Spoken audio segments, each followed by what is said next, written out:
It's bright and early, and Eric and I are getting a head start on an estate sale we want to go to.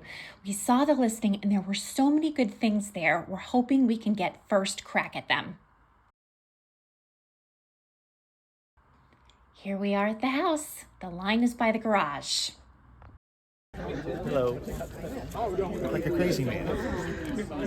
As you can see, a lot of people had the same idea we did, and there's already a crowd forming. We're in the house, and I'm actually standing in the butler's pantry. There's lots of china in this room. As you can see, there's lots of different patterns and shapes and manufacturers. The better quality porcelain is in the house and has price tags. This isn't tagged, so I'll have to ask, especially about this set. I love this Lennox set. I think it's very elegant. All right, now I'm looking back to the kitchen through the doorway. I'll just check these shelves. Nothing's really calling my name too much here. Now we're in the basement. This is a really large space. Ranches usually have full basements, I find, at least around here. So part of this basement was used for storage, and part of it was like a rec room. We're in the storage area right now. This is an interesting Winston Churchill figure. I like him, $15. This all looks like Royal Dalton to me. And there's some really interesting things on this table. I like this goose.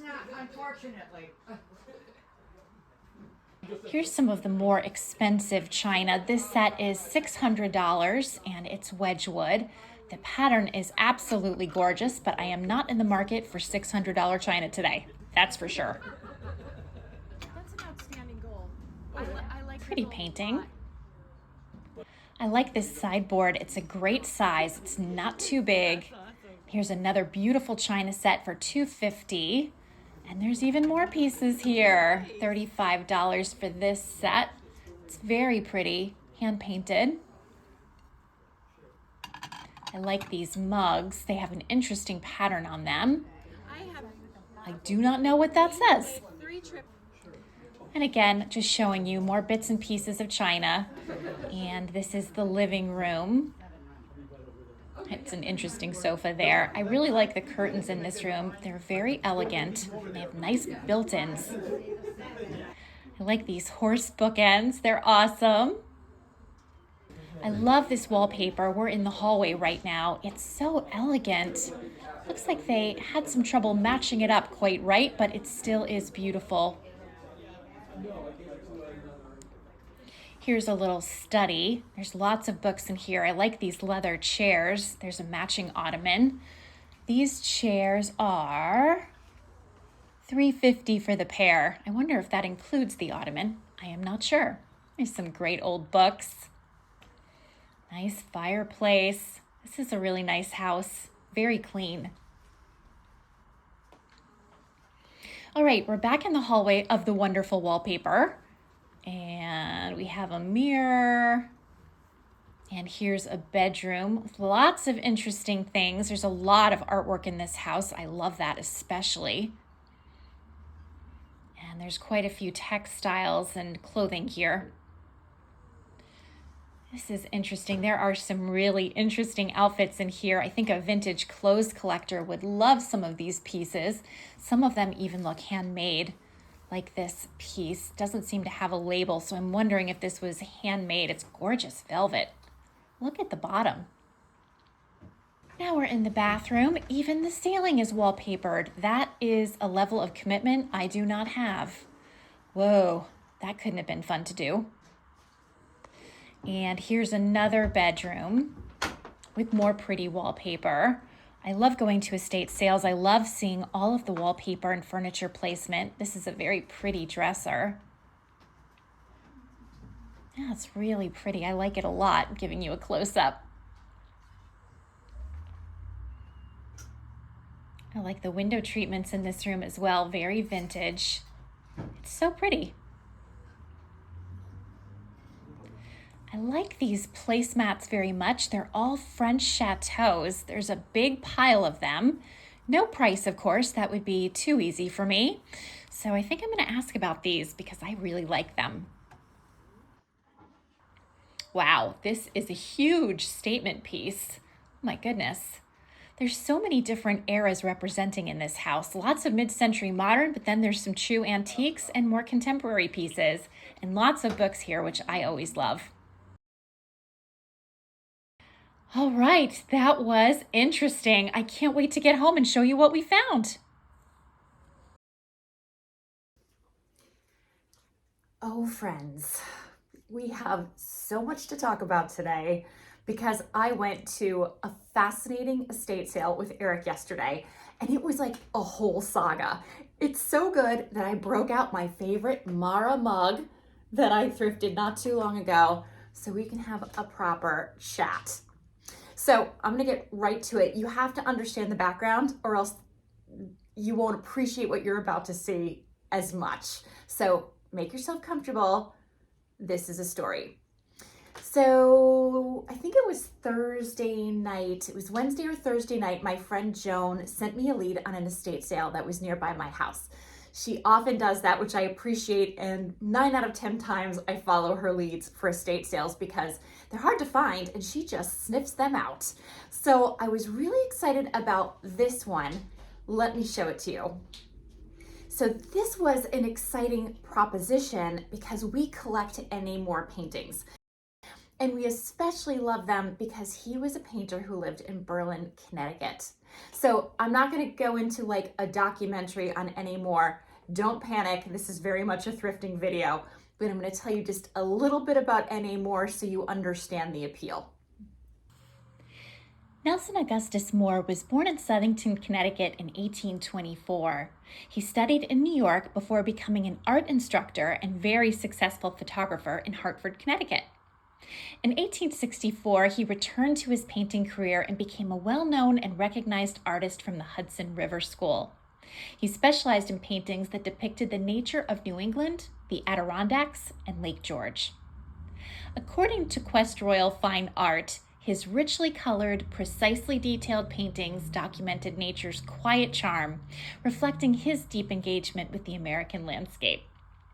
N.A. Moore painted throughout his life until he passed away in 1902.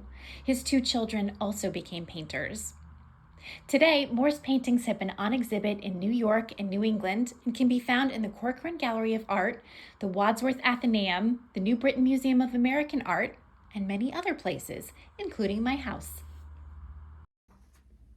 So at the same time I read Joan's text, Eric had also found this estate sale because he very regularly Googles and has alerts for N.A. Moore. So when paintings come up, which they don't that often, he knows about it and he can make a plan of action. So now usually we only buy them at auctions. They don't really appear in the wild. Once in a while you'll hear of one like at a gallery, it's full price.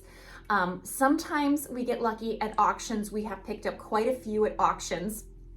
You pay for them. N.A. Moore was a listed artist. His work is collected and sought after. So it's not easy to get your hands on a piece. And so the idea of walking into an estate sale and just purchasing it was really exciting.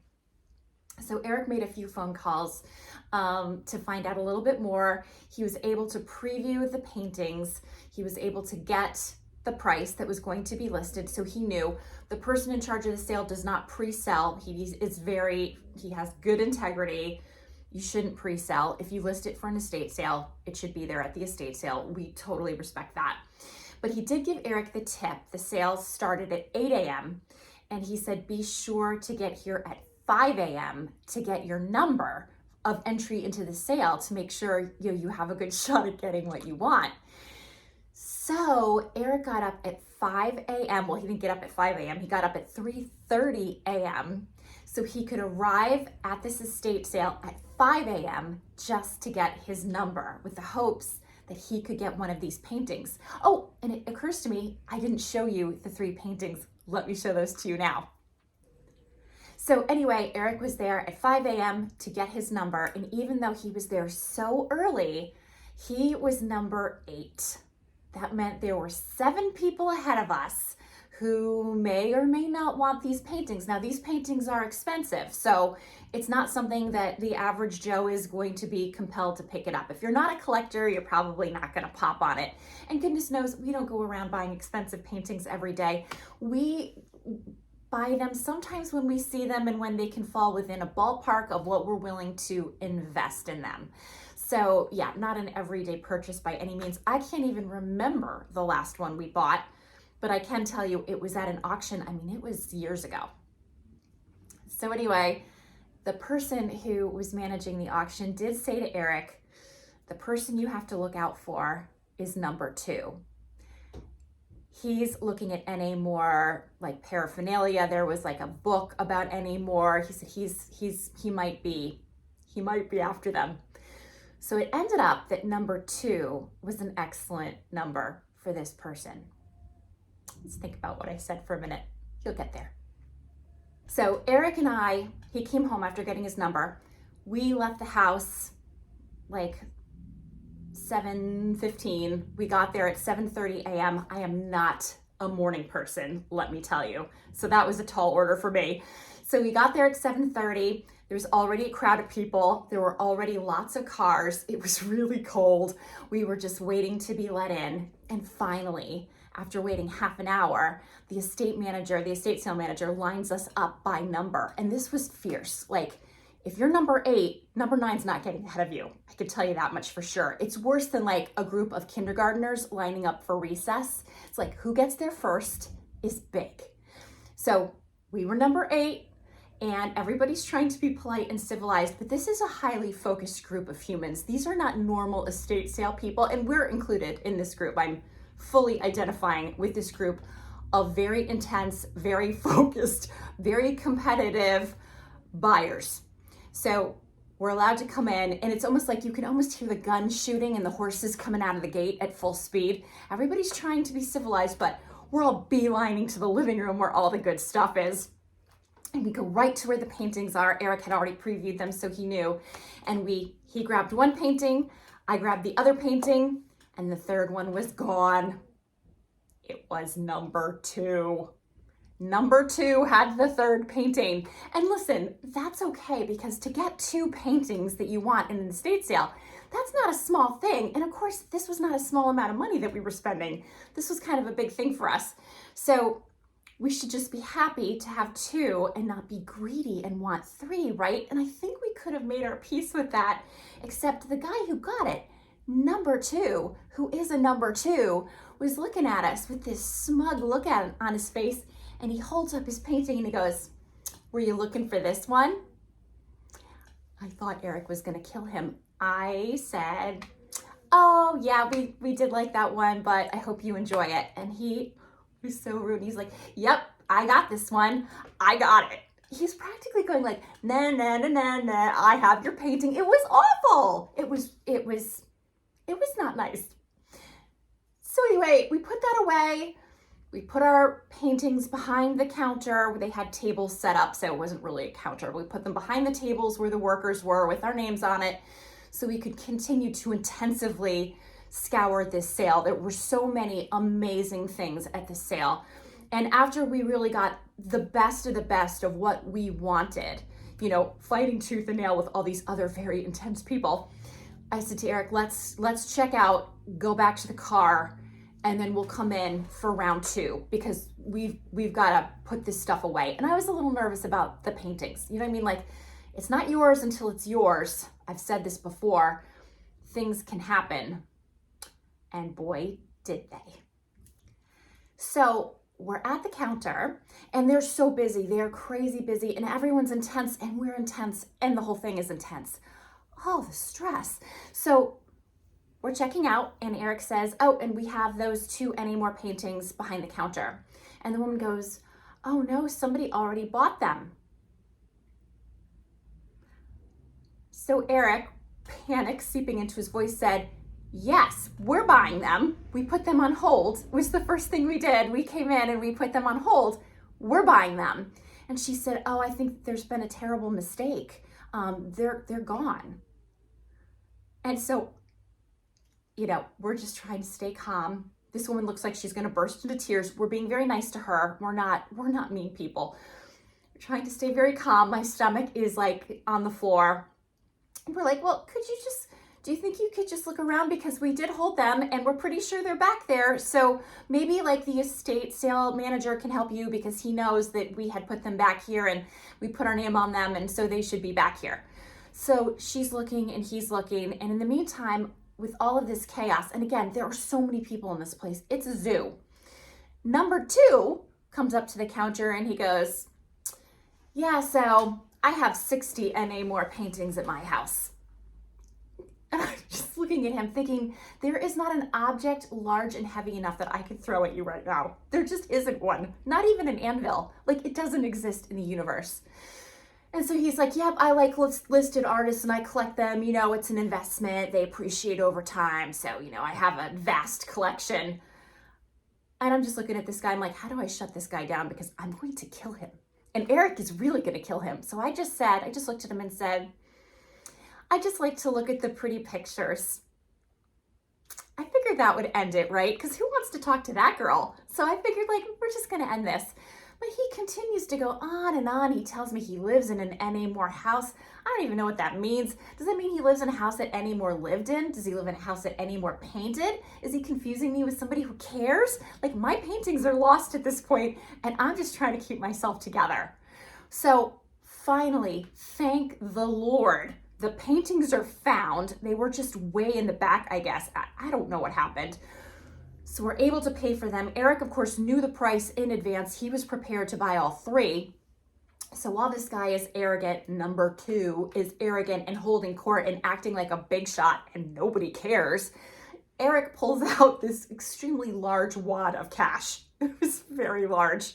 And we don't travel with large wads of cash ever. But he knew he was gonna try to buy the painting, so he was prepared for that. And Eric doesn't use credit ever. He's a cash dude. Like, he's a cash dude from like way back in the day. He just doesn't charge things. So this arrogant, horrible guy looks at this humongous wad of cash, and he decided that he was gonna stop boasting and showing off, because I think the guy with the big wad of cash was kind of getting the attention at that point. We were just grateful that he shut up, because really, I mean, I wanted to bite him, and I'm not a violent person, but you know, I was thinking about it. So anyway, we finished paying, we got all our stuff, we got to Eric's truck, and at this point, we're like shaking, you know, from the adrenaline and the stress and grabbing the things, and then the paintings are lost, and then this guy is agitating, and we're like, oh my God. And Eric's like, I can't believe we lost the 3rd painting. I'm like, stop. He's blaming himself. He should have gotten there at 4 a.m. instead of 5 a.m. I'm like, we've got to let this go. We've got to let it go. Let's go back into the sale, calmer than the first time. We will calmly look around. I'm going to take a little bit of footage for the channel, and we're going to be okay. We'll debrief later. So we went back in, we made some more purchases. I'll show you the things we ended up getting. It was fine. As time went on, the sale was much calmer. Prices were really fair, I really have to say. I love what I got. We're still figuring out what we're keeping and what we're selling, because yeah, it was just crazy. I was just trying to make the best decisions I could under a pretty high pressure situation. Oh my goodness, let me tell you, this is not for the faint of heart. Like, I am not this girl who comes in like a shark grabbing paintings and like snapping at number 2 and like freaking out because her stuff is gone. It's a lot. It's like you need a bourbon at 8 in the morning just to recover. I don't even drink bourbon. Whoa. So that was the story. And now that I've given you the story, I'm going to show you the 2 and not 3 paintings that we ended up with. Now, I just have to mention one thing, and this is highly unfortunate, but a fixable problem. And that is the owners of these paintings decided to remove the original frames from the late 1800s and modernize them with frames that look like they were from the 1960s or 70s. The frames are totally inappropriate for the paintings and kind of detract from them, but we'll be able to either find antique frames online somewhere or have them professionally framed. to make them look proper. You need the right frame to really set off the piece, to really ground it, and to give it the size and grandeur that it needs to have to really look appropriate to what it was meant to be. So just a thing to keep in mind. So now I'll show you the paintings. Here they are. So this was the one that I most wanted. I loved this scene so much. I love the woodland scene. I love the cool tone colors. I love this idea of a path through the woods with the rocks and everything. This just, to me, is very, very soothing. And it was the one that was top of my list. This one is also really beautiful and a really nice landscape. There's a little fence in the background that's kind of cool. I like this one a lot as well, and I definitely did want to have it. The warm tone colors appeal to me less than the cool tone colors. That's just my personal preference. So this one was my third choice out of the three. My second choice and Eric's first choice got away from lovely number 2. Who does not deserve to have it, but don't get me started. You've already heard my rant. So these frames, like I said, are not appropriate. The frames should look like this. So this isn't any more painting with a proper frame, so that will give you a sense of what it should look like. And I have another painting over here that is not an any more, but a similar kind of age, another landscape. And you can see, again, this is the kind of frame these pieces should have and would have had originally. So we'll have to work on that. Here is another really excellent piece of wall art that we purchased. This is a scene from historic Berlin, Connecticut, which is where we are. And so we thought this would be really nice to have.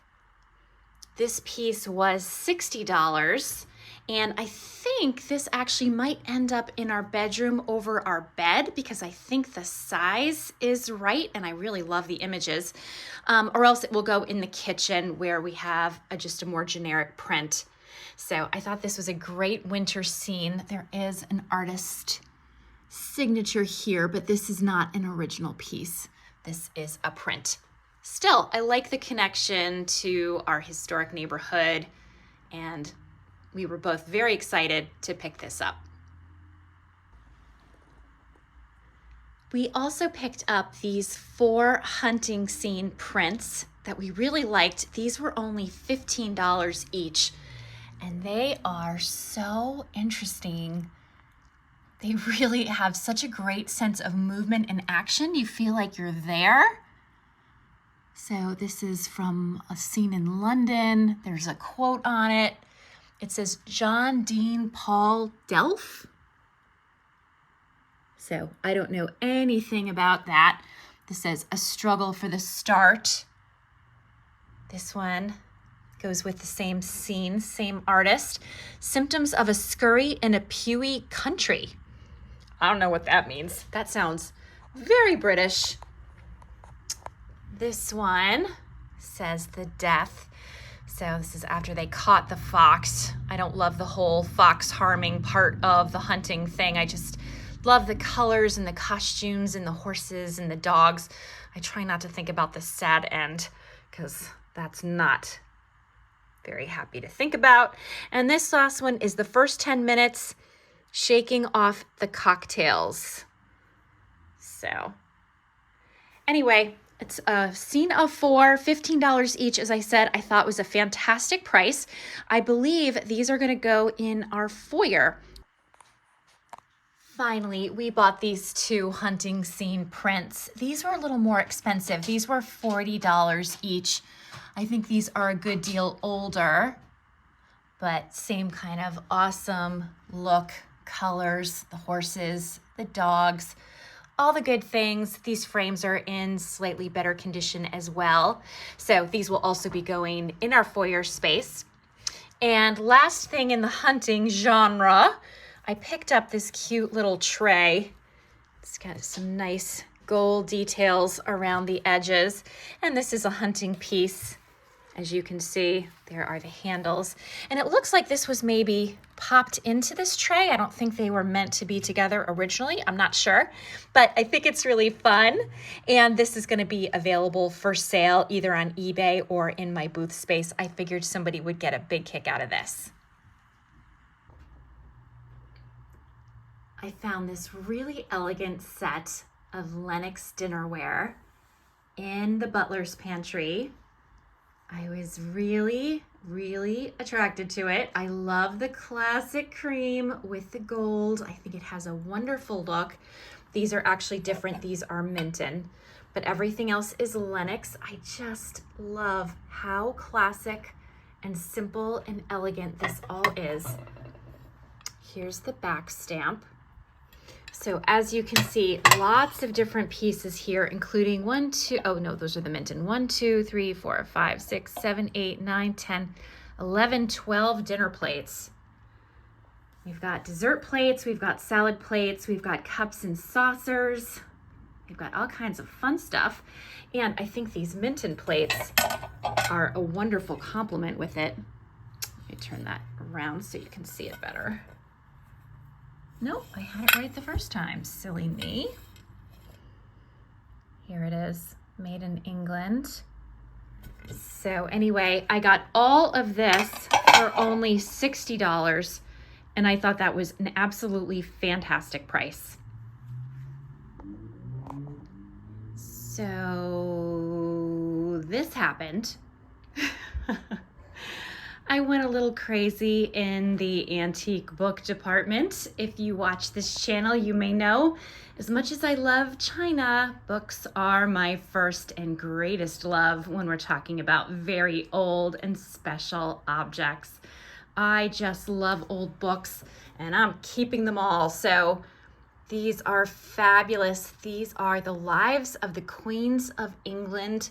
These books were published, I believe, in 1865. So they are old and they are fragile, but I love them. I bought more of these collected really small books. I've picked these up in the past. These are also rather fragile, but they are awesome. And they have boxing and all kinds of little issues, loose binding. But I think they are just precious. And these were made, let's see when they were published. Oh, I'm not finding a published date on this one. Let me see if I can find it in another one. Okay, these were published in 1904, and they were so popular that this little set was the 10th edition, and they just printed these little guys over and over again. I think they were probably inexpensive to buy relatively and easy to store, even if you didn't have a lot of space, and was nice condensed versions of some of these great classics. So that was a really fun set to pick up. If you're wondering why this is on an ugly towel, it's because these books are really fragile and they're inclined to do a little shedding, and I don't want to stain the beautiful tablecloth. So then last but not least, I picked up these beauties. Oh my gosh, so another great classic set, and I'm going to show you the inside here.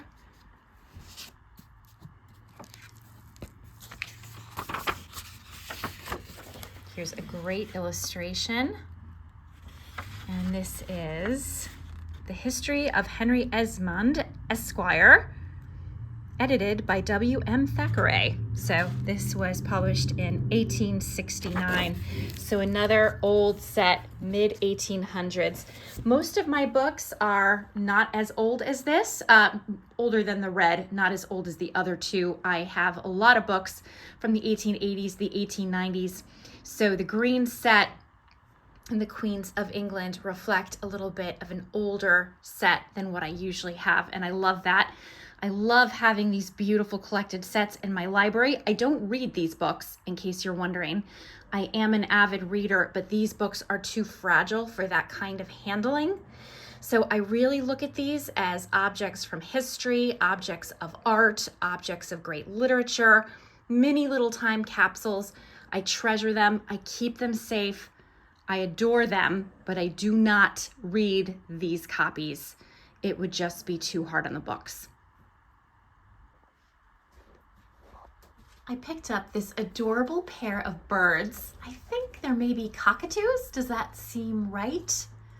I thought they had great color, and I love how this one sort of got its head tilted to the side like it's considering what to do next, maybe what to make for dinner.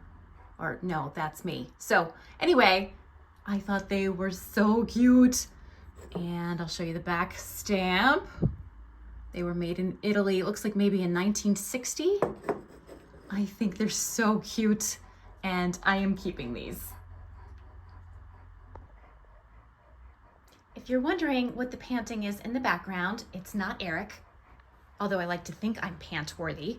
It is Wilson. Wilson just came in from outside and he's catching his breath. And Iris is fast asleep on the dog mat. Sticking with the bird theme, I picked this one up. I don't know, is this a pheasant? I'm not really up on my bird identification, but I thought this one had a great look. So I grabbed it. I would think there would have been probably two originally, but there's just the one, and I'm happy to have it. So it's here on my fireplace mantle in the kitchen.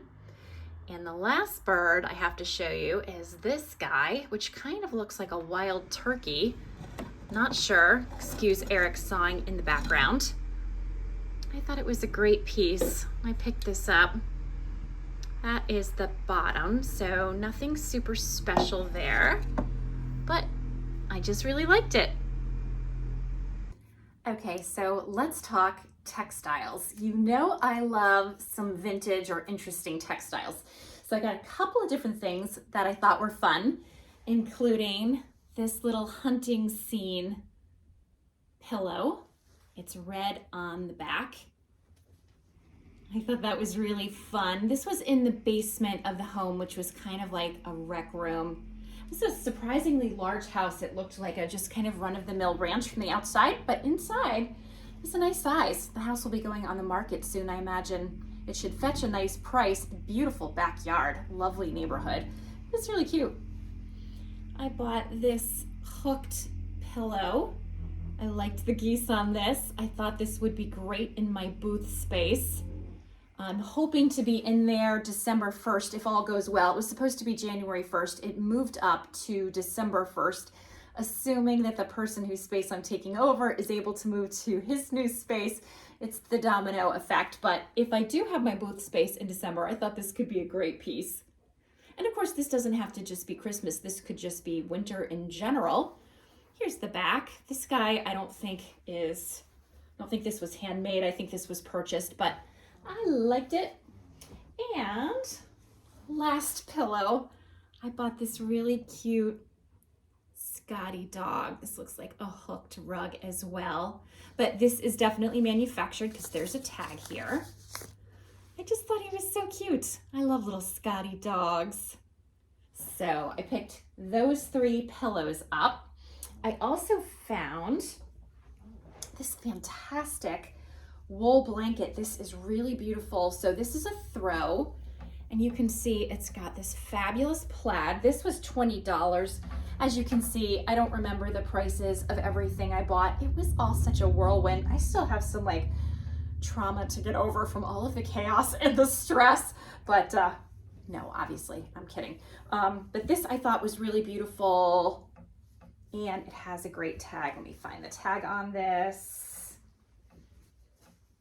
Aha, here it is. So this says Scott Country Tartan Plaid, all wool, woven in Scotland, and this pattern is called Dress Gordon. So here is the tag on this. Even the tag is good. And this blanket is in perfect condition, and I can tell you that with confidence because Eric examined it with me. And while I'm the worst and consistently bring home sad friends, as you know if you watch this channel, but Eric never does. He doesn't make those kinds of mistakes. So he gave it the Eric seal of approval, and that is good enough for me. So this wool blanket will be going on my eBay store. I would be very tempted to keep it, but I already have one in the Lindsay pattern, so I don't need two. So there's that. Then I thought this was cute. Well, it's kind of dirty. We'll see if this cleans up. See, that's what I mean. Eric didn't examine this. It didn't have the Eric seal of approval. But I bought this sweet little runner. I thought it was really, really cute. So I am going to see if I can get that to clean up. I have a feeling I'll be able to. And assuming that I can, this will be listed on my eBay store. I just thought it was adorable. And last but not least is this very interesting piece of fabric. It's like a tapestry. This was $15. I'm definitely keeping this. I don't know what I'm doing with it, but probably something. Oh my goodness, this is so interesting. So I'm gonna try to hold it up for you as best I can. But you can see there's a lot of detail going on in this. It has kind of that medieval sort of Renaissance-y, I don't know what I'm talking about kind of vibe. There's so many great things going on in here. So I loved this and I will find something to do with it. It's such a nice big piece of fabric. Oh my goodness. Yeah, I really love this. I will think maybe as part of the master bedroom transformation, maybe I'll find something to do with it in there. Okay, last piece of textile that I want to show you. Actually, you know what? I think I'm going to lay this down on the table so you can see this better. So hold on a second, and that will get me out of my glare situation. By the way, people often ask me why I hold my head to the side, and it's so that I don't get the glare in my glasses that I get from my very large windows. It's just, it blinds me, and then it looks bad on camera. So I'm always fighting glare. I do my best, and sometimes that means holding my head at weird angles like that. So these are a series of 6, I think these are placemats, pretty sure. They're all depicting different French chateaus, which is really fun. And one of my very favorite YouTube channels is Chateau Diaries. I watch it religiously and compulsively. So I love the chateau theme. So these are in great condition. This one is especially fun, if you ask me, because it's got the figures on it. My best guess is that the owner perhaps took a trip to France and brought these back with her. That's the back, in case you're wondering. And see, some of these have, like that has like a little bit of a stain. Some of these are written on in the back, and some of them aren't. This one is. So anyway, yeah, not perfect on the back, but really about as close to perfect as you can hope to be on the front. And I will be selling these. I think they're so fabulous. I'm not sure how to best sell these, if I should sell them one at a time or as a set. I am not at all a fan of breaking up a set, but I would want, you know, a little bit of money for all 6. So I don't know if that will be prohibitive. I'll have to give that a little bit of thought. But anyway, I thought these were really, really cool. I thought you might be interested to see what Eric purchased. So he purchased what looks like a drum from Revolutionary times. I think it's actually an ice bucket. The leather handle has let go, but he can fix that. I think that's an ice bucket, or it's a something bucket, not really sure. But it has a really fun look. He paid $10 for this, and this will be going in the barn, I'm pretty sure. Has kind of a great look. He also picked up this beer advertising tray. He also really liked the Clydesdale horses and the wagon. So this will fit right in the barn. I'm starting to sniff because I've unearthed a lot of dust. And he got this very large Ingraham wall clock that looks like a stopwatch. He paid $20 for this. Funny story, we have a pool table, it's a billiards table, if you want to be really correct about it, that came out of the Ingraham mansion in Connecticut. So it had belonged to the Ingrahams. And when the estate was getting purchased, it was actually getting purchased for the second time. They went up to a top floor that had never been disturbed, and they had a huge billiards table up there and some other things that went with it that nobody had wanted to move because, of course, moving a billiards table is no fun at all. Long story short, Eric agreed to remove it and take it, and he took it and some of the things that went with it. He was not able to take the pool table lamp that went with the pool table that was staying in the house because it was a fixture. So he then recreated it, and he made a slag glass chandelier to go over his pool table. And all of that is in the first floor of the barn now. And it's a really interesting, fun piece of Connecticut history, having come from the Ingraham Mansion. So this clock is going to go into that billiards room. I'm pretty sure that's where he's putting it, as a nod to the family that first purchased the table. So that's such a fun connection. It's the sort of thing we get a huge kick out of around here. Well, my allergies are good and mad at this point. Nothing is worse for me. I'm allergic to dust, and nothing is worse than dust in textiles. It gets me every time, which is not to say that the owners of this estate were bad housekeepers. Dust just collects in things, and especially in fabric. So if I sound a little nasally and sneezy, I am perfectly well. I'm just having an allergy moment, so I do apologize for that. I'm almost finished with my haul. Thank you if you stayed with me this far. I didn't want to rush through it because it was really just such a great estate sale.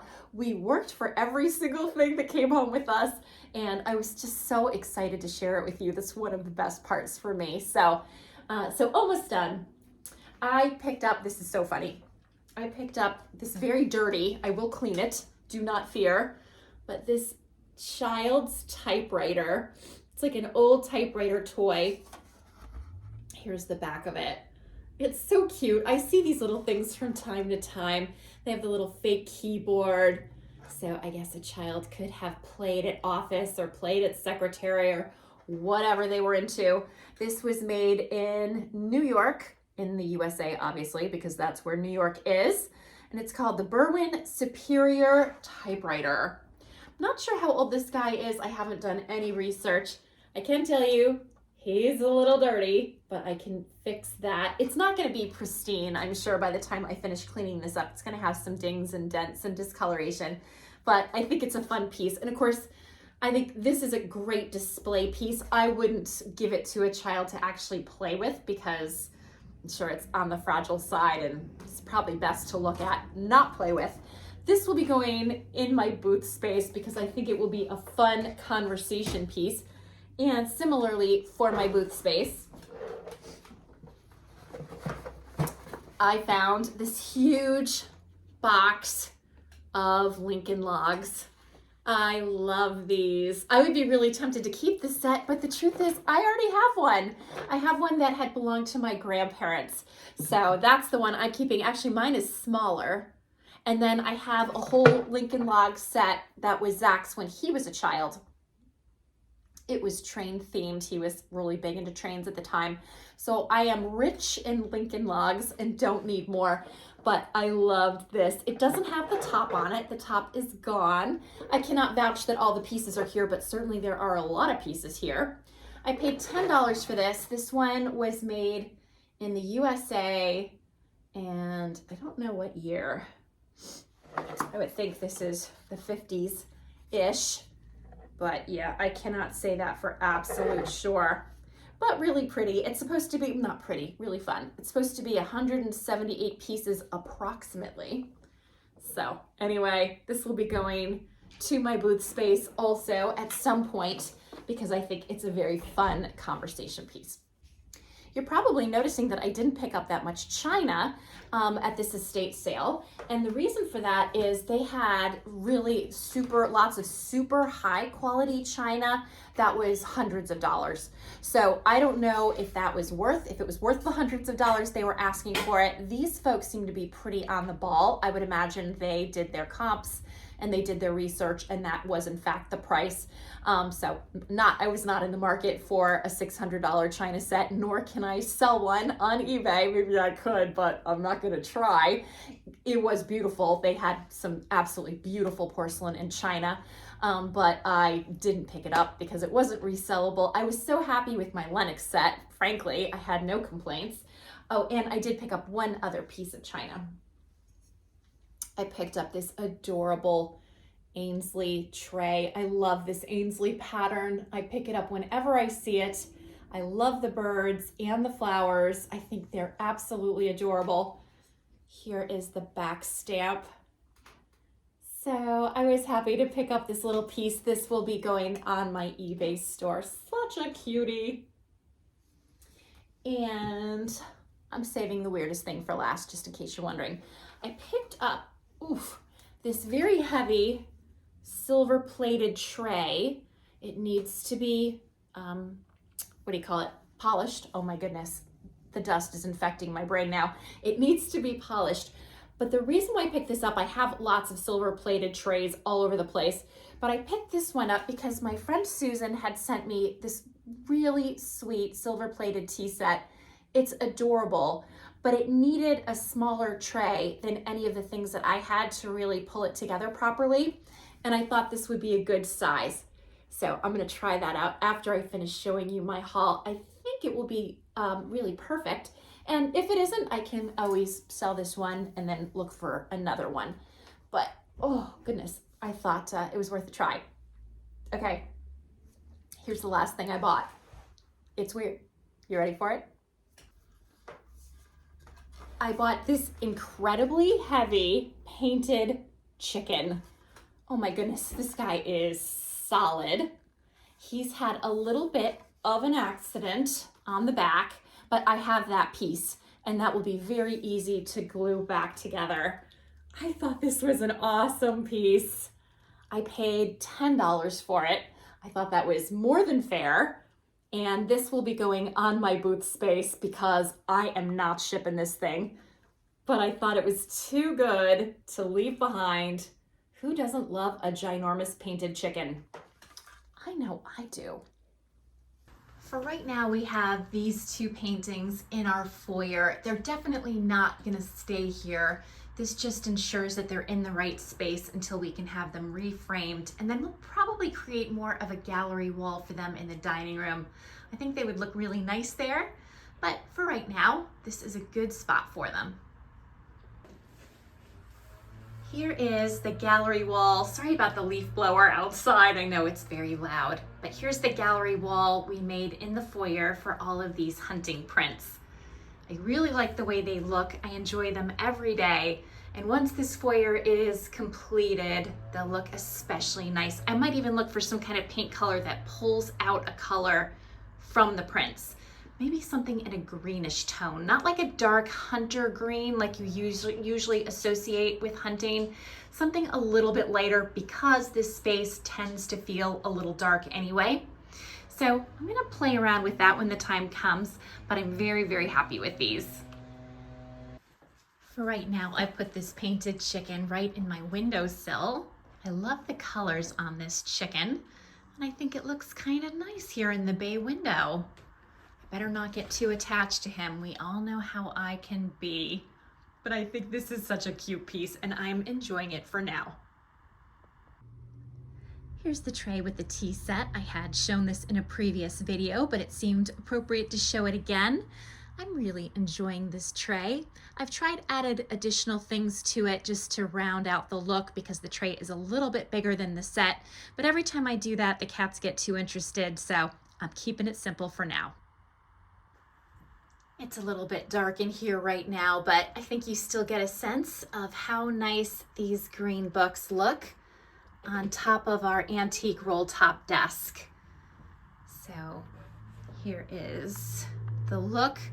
Unfortunately, that hole was something that happened when Eric locked the roll top desk and needed to get in and did it in a not ideal way. We'll just leave it there. But anyway, the books are great. I really like them. I haven't arranged the rest of them yet, but I wanted to at least show you these. So that's what I have for you today. A very long story of sadness and despair that turned into a happy story because we love what we got. So it's all good. I hope number 2 enjoys this painting. Listen, no hard feelings. That's not to tease people when they don't get the things that they woke up at 5 o'clock in the morning to get, right? Come on now. But in all seriousness, I hope he enjoys his painting in good health. That's my story and I'm sticking to it. So what did you think of my haul? What was your favorite thing? Was there anything that you thought was particularly unique and interesting? Was there anything that you saw in my limited footage that you can't believe I didn't pick up? Are you shocked that I didn't buy more china? Who am I? What's happened to Chris from Worthington Home? Do you think I'm nuts for saving all the books that I have no space for? We have plans for Eric to make more bookshelves, but poor Eric is going to drop dead before his list gets finished. I don't know. Interesting haul, right? It was a lot of fun to shop for it. I hope you enjoyed seeing everything. If you did, please take a minute to like this video. Subscribe if you haven't already. I hope you're having a wonderful day, and I really hope to see you next time. Bye for now.